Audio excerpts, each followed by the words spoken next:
আসসালামু আলাইকুম প্রিয় শিক্ষার্থীরা, আজকে আমরা তোমাদের যে বইয়ের বিজ্ঞান বইয়ের যেটা সবসময় মাস্ট থাকে সেটা হলো ব্যাপন। এই ব্যাপন সম্পর্কে আজকে তোমাদের মাঝে আমি আলোচনা করব। তো চলো কথা না বাড়িয়ে ভিডিওটি শুরু করা যাক। তো আজকে আমি তোমাদের ব্যাপনের পরীক্ষা, ব্যাপনের উদাহরণ এবং ব্যাপনের গুরুত্ব নিয়ে আলোচনা করব। তো এখানে আমরা দেখো আগে একটা পরীক্ষা দেওয়া আছে।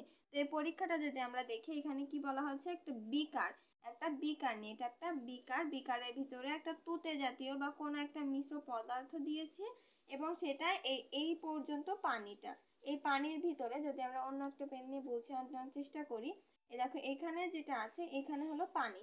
এই পানির ভিতরে কি, এই পানির ভিতরে একটা পদার্থ আমি দিয়েছি এবং সেটা দেখা যাবে যখন একটু কিছুক্ষণ পর এই পদার্থটা কি হয়ে যাবে, এই পর্যন্ত ছড়িয়ে যাবে, অর্থাৎ হালকা হালকা ছড়িয়ে যাবে। এবং যখন আমি অনেক সময় পরে দেখব, তখন দেখা যাবে সারা পানির ভিতরে এই পদার্থগুলো মিশে গেছে।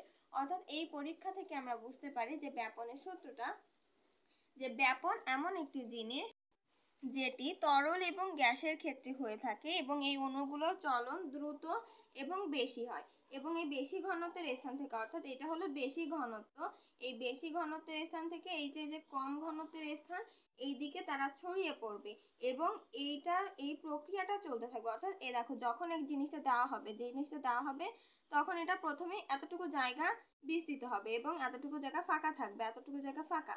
এই ফাঁকা জায়গা থেকে, অর্থাৎ যে বেশি ঘনত্ব এখানে, এই বেশি ঘনত্বের স্থান থেকে এই কম ঘনত্বের স্থানের দিকে ছড়িয়ে পড়বে এবং কি হবে, বেশি ঘনত্ব থেকে কম ঘনত্বের স্থানে ছড়িয়ে পড়ার ফলে যে প্রক্রিয়াটি হবে, সেই প্রক্রিয়ার মাধ্যমকে আমরা ব্যাপন বলি। এবং এই প্রক্রিয়ার মাধ্যমে যে চাপ সৃষ্টি হয় তাকে কি বলবো আমরা, এই প্রক্রিয়ার মাধ্যমে যে চাপ সৃষ্টি হয় তাকে আমরা ব্যাপন বলি। তাহলে এই যে আমরা কি জানলাম, যে ব্যাপন হলো যে কম ঘনত্বের স্থান থেকে অর্থাৎ বেশি ঘনত্বের স্থান থেকে কম ঘনত্বের স্থানে যা ছড়িয়ে পড়বে এবং এই প্রক্রিয়াটাকেই ব্যাপন বলে। এবং এই ব্যাপনের মাধ্যমে যে চাপটা সৃষ্টি হয় তাকে আমরা ব্যাপন চাপ বলি। অর্থাৎ এখানে কিন্তু আমরা ব্যাপন সম্পর্কে একটু ধারণা পেয়েছি এবং ব্যাপনের পরীক্ষা সম্পর্কেও ধারণা পেয়েছি। এবার ব্যাপনের একটি উদাহরণ দেখি। এখানে দেখো একটি বিকার নিয়েছি, বিকারের ভিতরে একটা দণ্ড দিয়ে সেটা কি এক পাশ এবং আরেক পাশ আলাদা করা হয়েছে, এটাই হলো ব্যাপন প্রক্রিয়া। তো এখানে এই যে লাল যে অংশগুলো এটা হলো দ্রব অর্থাৎ চিনি ধরা হয়েছে এবং যে কালো অংশগুলো এটা পানি অর্থাৎ দ্রাবক ধরা হয়েছে। অর্থাৎ এখানে কি বলা হবে, যে দেখো এখানে বেশি ঘনত্বের স্থান থেকে কম ঘনত্ব আমাদের ব্যাপন, এভাবে আমরা কিন্তু এটা করতে পারি। তারপরে এখানে কি বলা হয়েছে, তারপরে আমাদের যে গুরুত্ব বা প্রয়োজনীয়তা সম্পর্কে এখানে বলা হয়েছে।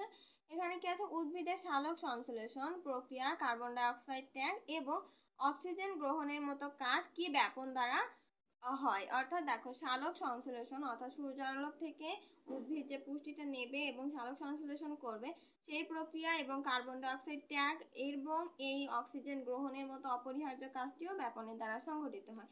তাহলে ব্যাপনের গুরুত্বপূর্ণ এবং প্রয়োজনীয়তা সম্পর্কে আমরা জানলাম। তো আজকের ভিডিওটি এই পর্যন্ত, দেখা হবে পরের ভিডিওতে। ভিডিওটি যদি ভালো লাগে অবশ্যই লাইক কমেন্ট শেয়ার এবং সাবস্ক্রাইব করে আমার পাশে থাকবেন। ধন্যবাদ সবাইকে।